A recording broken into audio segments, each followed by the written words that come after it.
Bismillahirrahmanirrahim. Assalamualaikum warahmatullahi wabarakatuh.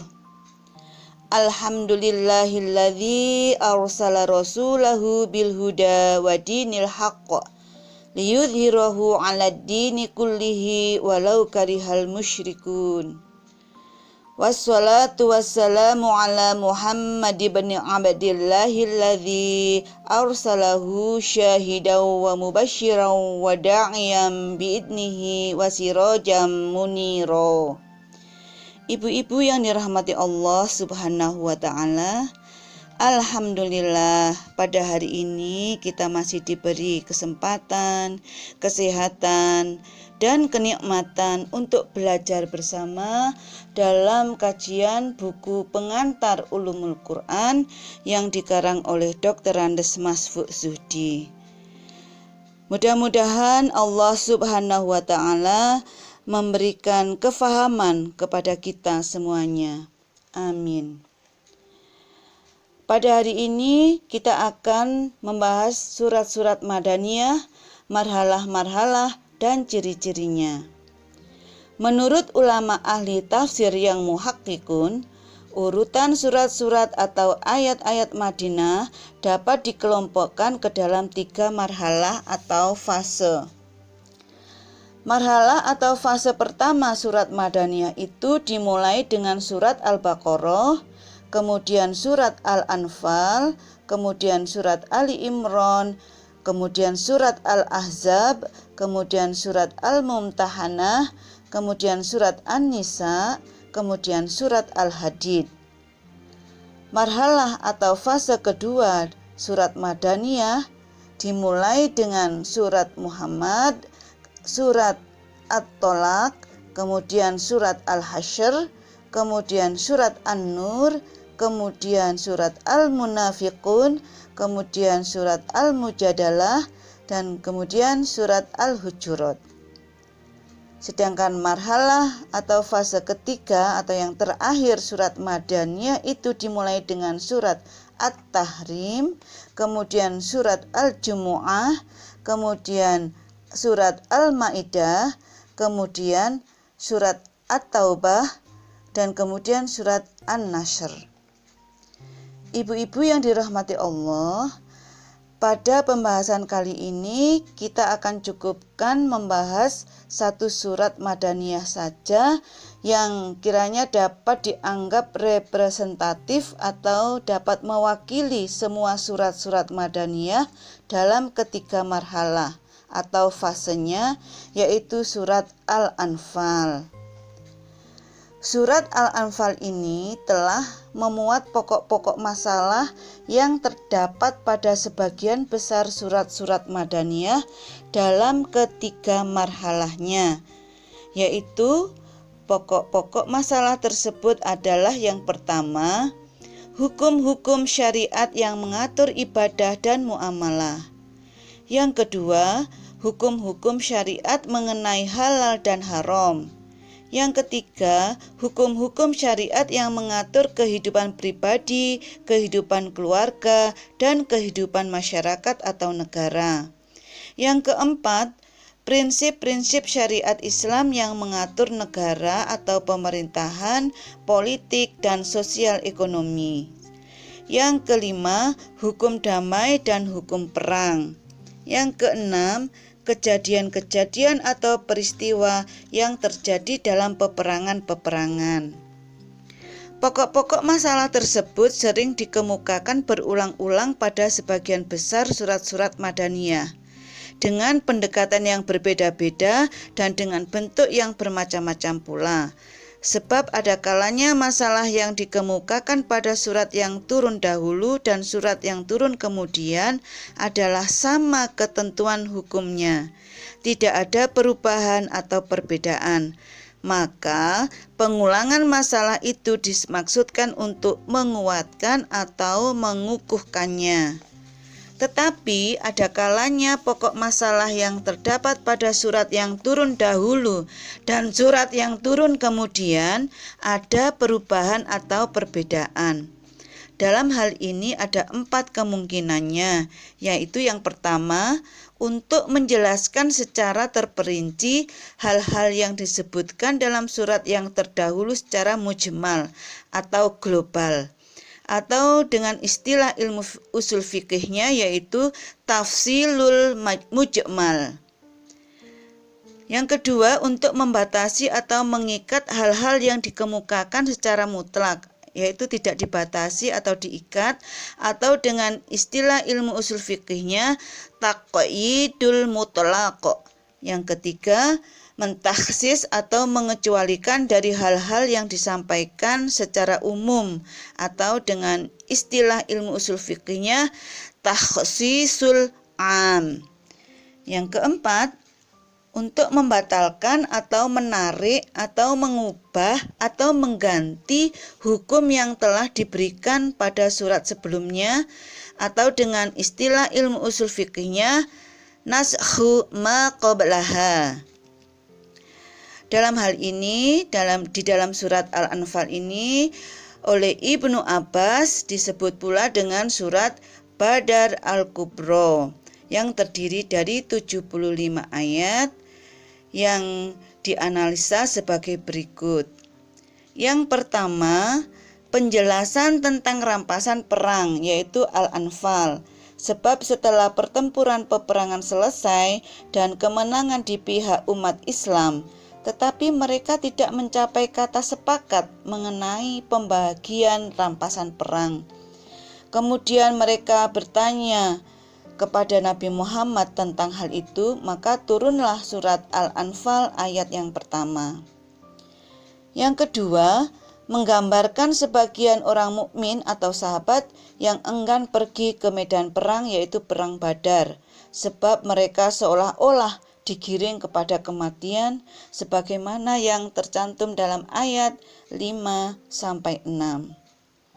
Yang ketiga, menggambarkan bagaimana orang-orang mukmin memohon pertolongan kepada Allah dan bagaimana Allah menolong mereka sehingga mereka menang dalam peperangan, yaitu dengan mengirimkan 1000 malaikat dan menenangkan hati mereka dengan jalan mengantuk, serta menurunkan hujan untuk mensucikan mereka dan untuk menjauhkan mereka dari gangguan setan, serta untuk menguatkan mental dan pendirian mereka sebagaimana terdapat dalam ayat 9-11.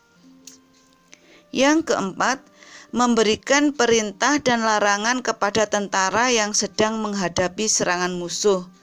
Antara lain dilarang melarikan diri dari pertempuran, sebagaimana terdapat dalam ayat 15-16. Yang kelima, mengingatkan kepada orang-orang mukmin bahwa Allah lah yang memberi pertolongan kepada mereka sehingga mereka menang. Jadi bukan mereka sendirilah yang menghancurkan musuh-musuh mereka itu, sebagaimana di dalam ayat 17-18. Yang keenam, setelah selesai peperangan, mereka orang-orang mukmin segera mendapat ajaran-ajaran yang berhubungan dengan pembinaan agama dan akhlak mereka, seperti wajib taat kepada Allah dan Rasul-Nya, harus menghindari fitnah umum yang akibatnya tidak hanya menimpa kepada orang-orang yang telah berbuat zalim atau jahat, melainkan juga menimpa kepada orang-orang yang baik atau soleh. Dan dilarang mengkhianati Allah dan mengkhianati amanah yang dipercayakan kepada mereka sebagaimana terdapat dalam ayat 24-27. Yang ketujuh, menggambarkan bagaimana orang-orang kafir membuat berbagai tipu muslihat untuk menyingkirkan Nabi Muhammad SAW, tetapi tipu daya mereka selalu digagalkan oleh Allah. Dan semua kekuatan dan dana yang dihimpun untuk menghalang-halangi orang-orang mukmin yang mau beribadah di Masjidil Haram juga mengalami kegagalan total yang berakibat mereka sangat kecewa, sebagaimana terdapat dalam ayat 30-36. Yang kedelapan, mengingatkan orang-orang kafir bahwa umat Islam terpaksa akan mengangkat senjata untuk melindungi akidah mereka dan untuk mengembangkan agama mereka, apabila mereka orang-orang kafir masih tetap hendak menghancurkan Islam dan umat Islam sebagaimana terdapat dalam ayat 38 sampai 39. Yang kesembilan, menjelaskan tentang pembagian dan penggunaan rampasan perang dan menggambarkan kejadian dalam perang Badar, antara lain bahwa pasukan Islam berada di pinggir lembah dekat Madinah dan pasukan musuh berada di pinggir lembah jauh dari Madinah, sedang kafilah Abu Sufyan berada di tepi pantai lebih kurang 5 mil dari Badar, sebagaimana terdapat dalam ayat 41 dan 4-44. Yang ke-10, mengingatkan lagi kepada orang-orang mukmin agar tidak lengah karena kemenangan, dan tidaklah mereka pergi ke medan perang karena sombong dan riya, sebagaimana terdapat dalam ayat 45 sampai 47. Yang ke-11, menggambarkan bagaimana malaikat membinasakan orang-orang musyrik itu, sebagaimana terdapat dalam ayat 50 sampai 51. Yang ke-12, memerintahkan umat Islam agar mempersiapkan atau menyusun kekuatan untuk memelihara keamanan perdamaian, dan selalu memilih perdamaian atau tanpa peperangan atau kekerasan apabila musuh cenderung menghendaki perdamaian. Umat Islam hendaknya mempunyai semangat juang dan semangat tempur yang tinggi, sehingga dalam keadaan lemah masih harus sanggup menghadapi musuh 1 lawan 2, sedang dalam keadaan kuat harus sanggup 1 melawan 10. Sebagaimana terdapat dalam ayat 60 sampai 66. Yang ke-13, menegur Nabi Muhammad SAW dan sahabatnya karena terdorong oleh humanitas, kemudian melepaskan musuh Islam dengan menerima tebusan mereka, padahal keadaan umat dan negara masih gawat, sebagaimana terdapat dalam ayat 67 sampai 68. Yang ke-14, surat Al-Anfal diakhiri dengan penjelasan tentang pembagian orang-orang Islam yang hidup di masa Nabi ke dalam 4 golongan, disertai keterangan mengenai sebagian hak dan kewajiban masing-masing. 4 golongan orang Islam yang hidup di masa Nabi yaitu yang pertama, mereka yang berhijrah ke Madinah sebelum Perang Badar tahun 11 Hijriah, atau mungkin bisa diperluas sampai sebelum perdamaian Hudaibiyah tahun 6 Hijriah. Mereka ini disebut Muhajirun al-Awwalun. Kemudian yang kedua, mereka yang menerima dan menolong Nabi dan para muhajirin dengan penuh keikhlasan dan rasa persaudaraan. Mereka ini disebut Ansor. Yang ketiga, mereka yang tidak ikut hijrah tetapi tetap tinggal di daerah bukan Islam. Yang keempat, mereka yang berhijrah ke Madinah sesudah Perang Badar atau sesudah perdamaian Hudaibiyah. Demikianlah kalau kita perhatikan dengan seksama tentang uslub-uslub Al-Quran atau gaya bahasanya, maka kita dapati uslub-uslubnya bermacam-macam. Dan hal ini disebabkan terutama oleh maudhu'nya atau topik atau materinya yang bermacam-macam pula. Sebab kadang-kadang dengan bahasa yang halus dan lunak nadanya disertai dengan janji balasan pahala. Tetapi kadang-kadang dengan bahasa yang keras nadanya disertai ancaman siksaan yang pedih. Ada kalanya dengan bahasa yang ijaz, yaitu singkat padat, dan ada kalanya dengan bahasa yang itnab, yaitu panjang lebar. Dan uslub-uslub yang bermacam-macam itu tidaklah berarti bertentangan dan tidaklah pula tidak relevan.